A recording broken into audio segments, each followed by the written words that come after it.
അസ്സലാമു അലൈക്കും, നമസ്കാരം. Welcome to Jasna's cooking world. ഇന്നത്തെ റെസിപ്പി ഒരു പാനിപൂരിയുടെയാണ്. നമുക്ക് വീട്ടിൽ വളരെ പെട്ടെന്ന് തന്നെ ഉണ്ടാക്കിയെടുക്കാം. നമുക്ക് പാനിപൂരി ഉണ്ടാക്കാൻ വേണ്ടിയിട്ട് ആദ്യം തന്നെ പൂരിയുടെ മാവ് റെഡിയാക്കി വെക്കാം. ഞാൻ 250 ml കപ്പിന് 1 കപ്പ് റവ എടുത്തിട്ടുണ്ട്. പിന്നെ ഒരു 3 ടേബിൾ സ്പൂൺ മൈദ എടുത്തിട്ടുണ്ട്, അളന്ന് വെച്ചിട്ടുള്ളതാണ്. പിന്നെ കുറച്ച് ഉപ്പിട്ട് കൊടുക്കാം. പിന്നെ ആവശ്യത്തിന് കുഴച്ചെടുക്കാൻ വേണ്ടി ചുടുവെള്ളം കൂടെ വേണം. കൈ ഉപയോഗിച്ച് നന്നായിട്ട് കുഴച്ചിട്ട് നല്ല സോഫ്റ്റ് ഡോ ആക്കിയിട്ട് എടുക്കണം. റവയല്ല, അപ്പോൾ അത്യാവശ്യം കുഴച്ചെടുക്കണം, എന്നാലേ നന്നായിട്ട് ആവുള്ളൂ. നമ്മുടെ മാവ് റെഡി ആയിട്ടുണ്ട്. ഇനി ഇത് നമുക്ക് മൂടി വെച്ചിട്ട് ഒരു 20 മിനിറ്റ് മാറ്റി വെക്കാം. ഇനി ഞാൻ പാനിപൂരിയുടെ മേലെ ഇടുന്ന സേവ് ഉണ്ടാക്കാൻ വേണ്ടിയിട്ട് 4 ടേബിൾ സ്പൂൺ കടലമാവ് എടുത്തിട്ടുണ്ട്, 1 ടേബിൾ സ്പൂൺ അരിപ്പൊടി എടുത്തിട്ടുണ്ട്, പിന്നെ ഒരു 1/4 ടീസ്പൂൺ മഞ്ഞൾപ്പൊടി ഇട്ടിട്ടുണ്ട്. പിന്നെ ഒരു പിഞ്ച് കായം ഇട്ട് കൊടുക്കുക. കായം കൂടി പോകണ്ട, ഒരു പിഞ്ച് മതിയാവും. പിന്നെ അതിലേക്ക് നമുക്ക് ഉപ്പിട്ട് കൊടുക്കാം, ആവശ്യത്തിനുള്ള ഉപ്പിട്ട് കൊടുക്കാം. എന്നിട്ട് സാധാരണ നമ്മുടെ പച്ചവെള്ളത്തിൽ കുഴച്ചെടുക്കാം. ഇപ്പോൾ വെള്ളം ഒഴിച്ചിട്ട് ഇതൊന്ന് നന്നായിട്ടൊന്ന് കുഴച്ചെടുക്കുന്നുണ്ട്. ഒത്തിരി ലൂസായി പോകണ്ട, ഒന്ന് നന്നായിട്ട് അങ്ങോട്ട് കുഴച്ച് വെക്കാം. ഇപ്പോൾ മാവ് റെഡി ആയിട്ടുണ്ട്. ഇനി ഇത് നമുക്ക് മാറ്റി വെക്കാം. ഈ പാനിപൂരിയുടെ പാനി ഉണ്ടാക്കാൻ വേണ്ടിയിട്ട് ഒരു മിക്സിയുടെ ജാറിലേക്ക് 2 പച്ചമുളകും 1 കഷ്ണം ഇഞ്ചി ഇട്ടിട്ടുണ്ട്. പിന്നെ ഓരോ കൈപ്പിടി വീതം പുതിനയില മല്ലിയില ഇട്ട് കൊടുത്തിട്ടുണ്ട്. പിന്നെ ഒരു നാരങ്ങ പിഴിഞ്ഞത് അതിലേക്ക് ഒഴിച്ചു കൊടുക്കുന്നുണ്ട്. ഇനി കുറച്ച് വെള്ളം കൂടെ ഒഴിച്ചിട്ട് മിക്സിയിൽ അരച്ചെടുത്തിട്ടുണ്ട്. ഇനി ഇതിലേക്ക് നമുക്ക് കുറച്ചേറെ വെള്ളം ഒഴിച്ചു കൊടുക്കണം. വെള്ളം പോലെയല്ലേ, അപ്പോൾ അതിന് വേണ്ടിയിട്ട് കുറച്ചധികം വെള്ളം ഒഴിച്ചിട്ട് ഇത് അരിപ്പയിലൂടെ ഒന്ന് അരിച്ചെടുക്കാം. ഇനിയിപ്പോൾ ഇത് റെഡി ആയിട്ടുണ്ട്. ഇനി നമുക്ക് ചാട്ട് മസാലയ്ക്ക് പകരമായിട്ട് ഒരു കഷ്ണം ചുക്ക്, നല്ല ജീരകം, കുരുമുളക്, ഇത് മൂന്നും കൂടെ ഒന്ന് ചൂടാക്കിയ ശേഷം മിക്സിയിലിട്ടിട്ട് പൊടിച്ചെടുത്ത ഈ പൊടിയാണ്. 1 ടീസ്പൂൺ ഇട്ട് കൊടുത്തിട്ടുണ്ട്. ഇനി ആവശ്യത്തിനുള്ള ഉപ്പ് കൂടെ ഇട്ട് കൊടുത്തിട്ട് നന്നായിട്ട് ഒന്ന് മിക്സാക്കിയിട്ട് ഒരു സൈഡിലേക്ക് വെക്കാം. ഇനിയിപ്പോൾ ചാട്ട് മസാല കയ്യിലുണ്ടെന്നുണ്ടെങ്കിൽ ഈ ടൈമിന് ചാട്ട് മസാല ചേർത്ത് കൊടുത്താൽ മതി. ഇനി പാനിപ്പൂരിയുടെ ഉള്ളിലുള്ള ഫില്ലിങ്ങിന് വേണ്ടിയിട്ട് ഒരു കഷ്ണം ഇഞ്ചി എടുത്തിട്ടുണ്ട്, ഒരു പച്ചമുളക്, അതുപോലെ ഒരു വെല്ലുള്ളി എടുത്തിട്ടുണ്ട്. പിന്നെ 2 ഉരുളക്കിഴങ്ങ് പുഴുങ്ങി തൊലി കളഞ്ഞ് ഉടച്ച് വെച്ചിട്ടുണ്ട്. ഇനി ഒരു പാൻ ചൂടാക്കിയിട്ട് അതിലേക്ക് കുറച്ച് ഓയിൽ ഒഴിച്ചിട്ട് ഒരു കഷ്ണം ഇഞ്ചി, അതുപോലെ ഒരു പച്ചമുളക് കട്ട് ചെയ്തത് ഇതെല്ലാം ഇട്ടിട്ട് ഒന്ന് വഴറ്റി കൊടുക്കാം.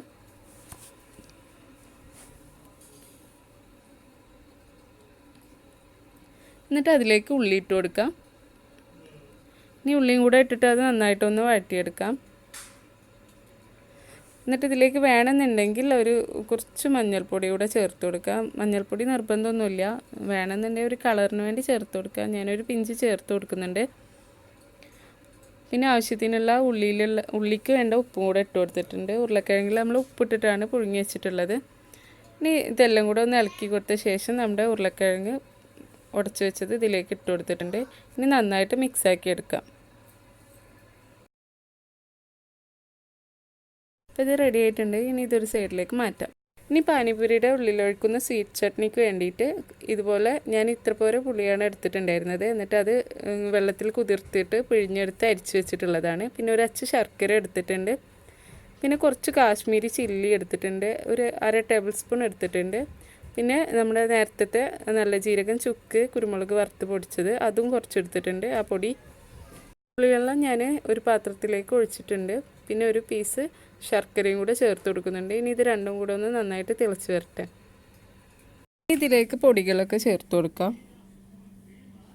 കാശ്മീരി ചില്ലിക്ക് പകരം നോർമലായിട്ടുള്ള മുളക് പൊടിയാണ് ചേർക്കുന്നത് വെച്ചാൽ അതിൻ്റെ പകുതി ചേർത്ത് കൊടുത്താൽ മതി. ഒരുപാട് എരിവൊന്നും വേണ്ട. പിന്നെ കുറച്ച് ഉപ്പ് കൂടെ ഇട്ട് കൊടുക്കാം. ഇനി ഇതൊന്ന് നന്നായിട്ട് ഒരു 2-3 മിനിറ്റ് ഒന്ന് തിളച്ച് വരട്ടെ. ഏകദേശം നന്നായിട്ട് തിളച്ച് വന്നിട്ട് റെഡി ആയിട്ടുണ്ട്. ഇനി നമുക്കിതൊരു അരിപ്പയിലൂടെ അരിച്ചെടുക്കണം.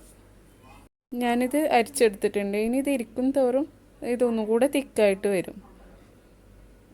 ഇനി നമുക്ക് മാവ് കുറച്ചധികം വലിയ സൈസാക്കിയിട്ട് തന്നെ ബോളാക്കി എടുക്കാം. നമ്മളിത് വലിയ ഒരു പൂരിയാക്കി പരത്തിയിട്ട് അത് കട്ട് ചെയ്തിട്ടാണല്ലോ എടുക്കുക. അപ്പോൾ കുറച്ച് വലുതാക്കിയിട്ട് തന്നെ മാവെടുക്കാം, ഇതുപോലെ ആക്കാം.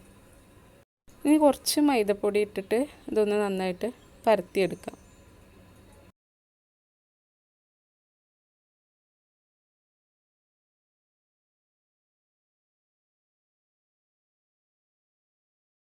വലിയ പൂരിയാക്കിയിട്ട് തന്നെ പരത്തിയെടുക്കാം.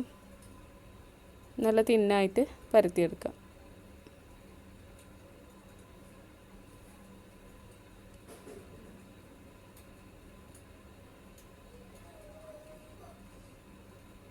ഇപ്പോൾ ഇത് നൈസായിട്ട് പരത്തിയെടുത്തിട്ടുണ്ട്.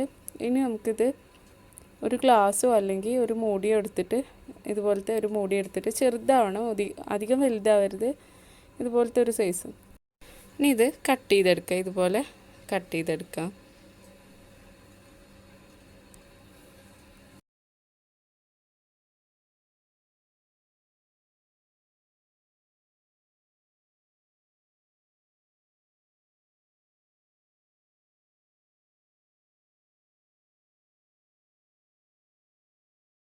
ഒരു പ്ലേറ്റിൽ ഇതുപോലെ പരത്തി വെച്ചിട്ടുണ്ട്. ഇനി നമുക്ക് ബാക്കി കൂടെ പരത്താം. അങ്ങനെ ലാസ്റ്റത്തെ മാവും പരത്തിയെടുത്തിട്ടുണ്ട്. ഇനി ഇതും അതുപോലെ തന്നെ കട്ട് ചെയ്തെടുക്കാം.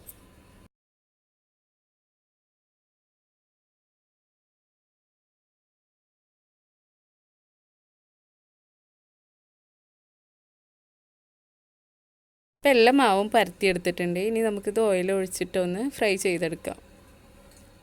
ഓയിൽ ചൂടായി വന്നിട്ടുണ്ടെങ്കിൽ ഇതിലേക്ക് നമുക്ക് ഈ ചെറിയ ചെറിയ പൂരികൾ ഒരു 5-6 ഇട്ട് കൊടുക്കാം. 5-6 പൂരിയൊക്കെ ആയിട്ട് ഇട്ട് കൊടുക്കാം. ഓരോ പാനിനനുസരിച്ച് നമ്മൾ പൂരി ഇട്ട് കൊടുക്കാം.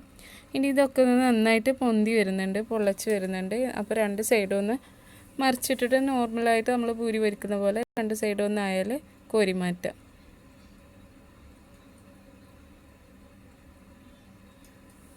അങ്ങനെ എല്ലാ പൂരികളും പൊരിച്ചെടുത്തിട്ടുണ്ട്. ഒരു പാത്രത്തിലേക്ക് മാറ്റി വെക്കാം.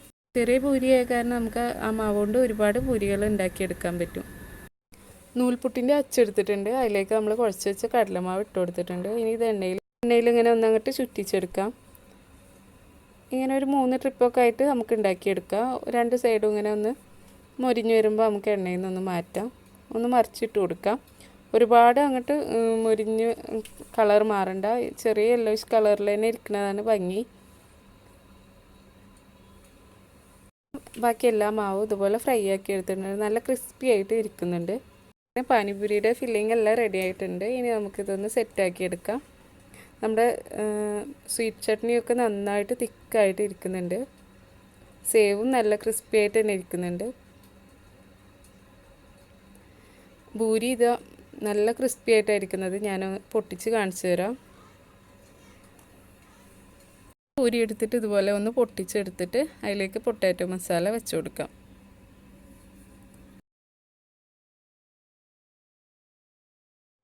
ഇനി ഇതിലേക്ക് സ്വീറ്റ് ചട്നി ഒഴിച്ചു കൊടുത്തിട്ടുണ്ട്. ഇനി പാനിപൂരിയുടെ പാനി ഒഴിച്ചു കൊടുക്കാം. ശരിക്കും ഈ പാനി കൂടെ ഒഴിച്ചു കൊടുത്താൽ നമ്മൾ അപ്പം തന്നെ കഴിക്കണം. ഞാൻ വീഡിയോ എടുക്കാൻ വേണ്ടിയിട്ട്, ഫോട്ടോ എടുക്കാൻ വേണ്ടിയിട്ട് കൂടെ ഞാനിത് ഇങ്ങനെ ഉണ്ടാക്കി വെക്കുകയാണ്. പിന്നെ കുറച്ച് ഉള്ളി ഇട്ട് കൊടുക്കുക. അതുപോലെ കുറച്ച് മല്ലിയില കട്ട് ചെയ്ത് വെച്ചത്, പിന്നെ നമ്മുടെ സേവും കൂടെ ഇട്ട് കൊടുത്തിട്ടുണ്ട്. അങ്ങനെ ഇതെല്ലാം ഇങ്ങനെ പ്ലേറ്റിലേക്ക് വെക്കാം.